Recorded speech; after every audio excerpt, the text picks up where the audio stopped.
I'm gonna explain why my ex-husband didn't work and how this all transpired. He did work and pay half the bills for the first 3 years of our marriage. We were married for 4.5 years. He was a bar back for like 5 months, and then at one point he was a Lyft driver. He didn't like keeping the same job. He has always done oddball jobs. He could waterproof crawl spaces, he could do landscaping, he could dig trenches, he could scrape that popcorn crap off the top of the ceiling. He could do flooring and tile and painting. He could build tables for like plant nurseries. He did like odd things all the time. Very handy. But what happened was he would go to work and then I would need to go and film skits and stuff. And when he got old enough to where he wasn't just sleeping all the time, really, I had to get a babysitter. I was paying the babysitter the same amount of money that he was making hourly. Then I was like, hey, how about I put Ryder in daycare? He refused to let me do that.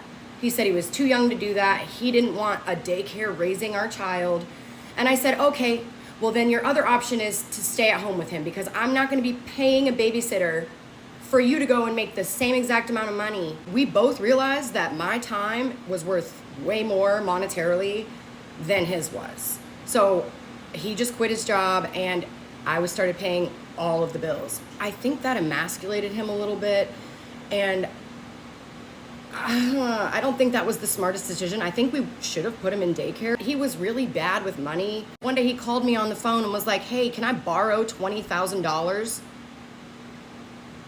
Are you serious? For what? He was like, yeah, well, so I maxed out all these credit cards and I can't pay them. So, and I'm like, what?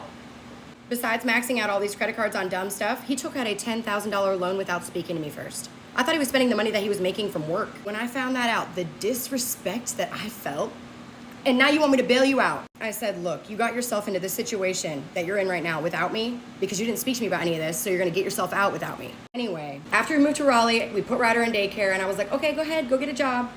He did not want to get a job. He became a little bit depressed. I don't blame him. I hated it here at first too. He was like, I don't have any friends. I was like, you know what helps with that? Getting a job.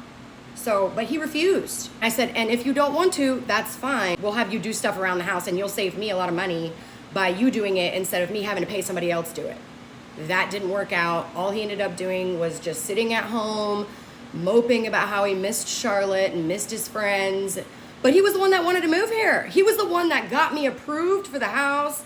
He did everything with buying the house. I was like, dude, we had just signed a new lease that had like 11 more months on it.